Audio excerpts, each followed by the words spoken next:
Hi everyone. So right now you might be thinking, what on earth is this? In fact, I suspect that a lot of you already know what it is. It's the solar control system that I created. Well, it's been an ongoing project that I'm always upgrading and stuff, or always was upgrading, up until about 6 to 9 months ago when I had other projects and this one got left behind. But yeah, it's the solar controller, and I won't go into exactly what that does exactly, because I've mentioned it lots of times before, but I will go into some details about individual parts right now. Now, this is slightly different to the way I would usually show you for two reasons. One, it's actually off the wall and it's right here. The second reason is that I've also got the relay control board here too, and this relay control board is a board that I made specifically to control well, contactors and turn inverters on. So it's a power switch, automated power switch sort of thing. Anyway, so I've shown you this quite a while ago, but there were still little bugs and things, and it was mostly because loose connections and stuff like that. But yeah, this time I'm going to show you a bit better. So I'm going to zoom in to start with, and I'm going to explain what some of these things do. So let's start here. This is the master control part. So it's a ESP32, and this does all of the decision making when it comes to turning solar on and off and whatever else. All decisions are made here, and you can actually interact with this as well via this, which is a radio control. You can interact with it via Wi-Fi as well, but via a website which passes commands back down. But anyway, I don't want to bore you with that. So these LEDs here, this one's actually glowing, and this one means it's connected to Wi-Fi. There's one here, the second one is not glowing, and this means it's connected to my online server, which is not connected because it's down. I took it down a while ago. This third one here, the third one means like if AI is in control, so if it's artificial intelligently controlled or if it's on manual mode. So manual mode means that you can control the contactors and relays and all that on your own. Green means, I can't remember what green means, but it's a power source basically. More on that in a minute. And this one means that if this glows, it means inverter is on. So I'm actually going to show you this now. I've got these little buttons here. Now if I press 4, it switches off completely. That's shut down. So I press that and it's shut down. So we're still connected to Wi-Fi, but you can see here that AI mode is off. Blue means no power supply, no, nothing, just off. And you can see the inverter's off here. So now if I press 1, I can't actually remember what 1 does. I think it's AI on. Yeah, you can see AI on. The third LED is glowing, and it's selected a mode, which is probably mains. So I want to turn AI back off. So I've turned it off there. 2 means go through the power modes, and that will in this case be either solar or mains. So here we've got 1, there we've got a red one which will mean mains or solar, and we can cycle through them. Like I said before, blue means off completely. So what are we doing now? So we've got AI mode off, so if I do 4 now, we'll be able to switch the inverter on, and that means the inverter's on. Now you can also hear a click, so if I put the inverter on, you can hear the click, and I can feel it too, and that's this relay, which I'll go on to talk to you about in a minute. So we've got different ways to interface with this thing. That's the master control unit really. It makes all the decisions, like and it gets all of the data and feeds it to my server. It's the main brain of the whole system. Now if we go over here a bit, you can see I've got a light sensor, and the light sensor feeds into the main brain so that it knows what the intensity of light is outside. I've also got a 16-bit I2C, ADC and PGA, and that's an analog to digital converter, programmable gain amplifier, which is actually used as a current shunt reader. So the current shunt is put in series with the main load, which comes from or to the battery, the current shunt, and the either pole of the current shunt feeds into this, and this can therefore, using mathematical algorithms or an algorithm, can work out how much current is actually flowing through the wire. This bit here is the clock. Now the clock doesn't work, it still doesn't work. I don't know what the hell is up with it, but it doesn't work. I've changed the battery and all that sort of stuff, it doesn't work. So, I don't know. That's a work in progress. Now we'll go this way.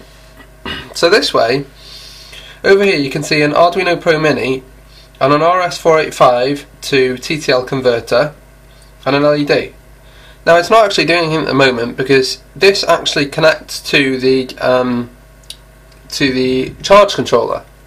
So I connect this to my charge controller using an Ethernet port, and there are basically two lines, and I can use the Arduino to pass a message to the charge controller using Modbus, and it passes the message back, and basically it asks it for voltages, current, and various different things like that. So it passes it to the Arduino. The Arduino then sends it to the main brain, which is here. So that's what that does. Now actually you can see this has been simplified quite a lot. I've simplified the wiring, but I still need to simplify it even more. Really I need to get another board or something. You know, only one of these, but to encompass all of this and to try and clear it out a bit more. You can see this big antenna here. That's so it can connect to Wi-Fi, like it's actually connected to Wi-Fi right now. And then finally, if I go over here, this bit, so what have we got here? We've got the contactors, the signals for the contactors and the relay. It's just done something, I don't know what it's done there. And yeah, we've got some means of turning things on and off. So I can actually show you this working now. So now I'm going to show you these contactor and inverter switch or automated switch mechanisms. So you can see right now that that's closed circuit, and there's a common, a 1 and a 2. So if I put the common and the 2 in place, in other words wire the relay switch up to this, and I switch it on and off, you should see what happens. Are you ready? So that's closed circuit, now it's open circuit, now it's closed circuit, now it's open circuit. And now we'll do the same for the contactors. So we've got a ground and no ground's there. So this is the solar power source now. So I'm going to go to. So what have we got here now? So this is to switch one of the contactors on, and this one will probably be like for mains or something. And I'm going to switch that off now and back on. And this one here is for the other one, which is, well, again also mains or solar, but whichever one I have not covered just a minute ago. So now we're going to go the other way. So that's closed circuit and that's open circuit. And those are the two transistors. Now with the contactors, they're 24 volt contactors, and these are low side switches, which makes it a lot easier because at this point the voltage is near zero, so, or like just maybe a volt or less. Yeah, it will be like zero. So it's really easy for me to drive that just from a transistor. The relay is different because it's a high side switch, and I don't want to be pulling 24 volts through the actual circuitry in this setup here. So what I've done is I've used the relay because with a relay you can isolate the two circuits, so that's why I've used the relay there. Although it wastes a little bit more energy, but whatever. Anyway, so that's the solar project at the moment, and there are a couple of things I want to do with it. I want to make this into a TCP or a UDP server, probably TCP, and the data that it sends to my current server, I want it to be able to send to a local device. So for example, if I wanted to access a web interface on my PC, or my laptop, or my phone, I could do that. Now I can actually use Bluetooth, but I thought, well, what's the point in using Bluetooth when I've got Wi-Fi? And Wi-Fi, I mean, will work on devices that don't have Bluetooth. So my desktop PC might not have Bluetooth, but since this is connected to Wi-Fi, it won't matter, will it? Because Wi-Fi is a generic thing. All devices that have internet access in my property will be able to access this, so that's good. So I'm going to probably make that into a TCP server, and the data that it broadcasts every 15 seconds to my server, which it actually doesn't at the moment, I'm going to get it to broadcast every 1 second to all devices which are connected to it. And then probably what I'll do is I'll make an Android app or a Windows app or something like that, which I can use to manipulate this when it's connected to Wi-Fi. So that's probably what I'm going to do next. As regards to the actual circuitry itself, it seems okay, but the clock doesn't work, and I don't know why.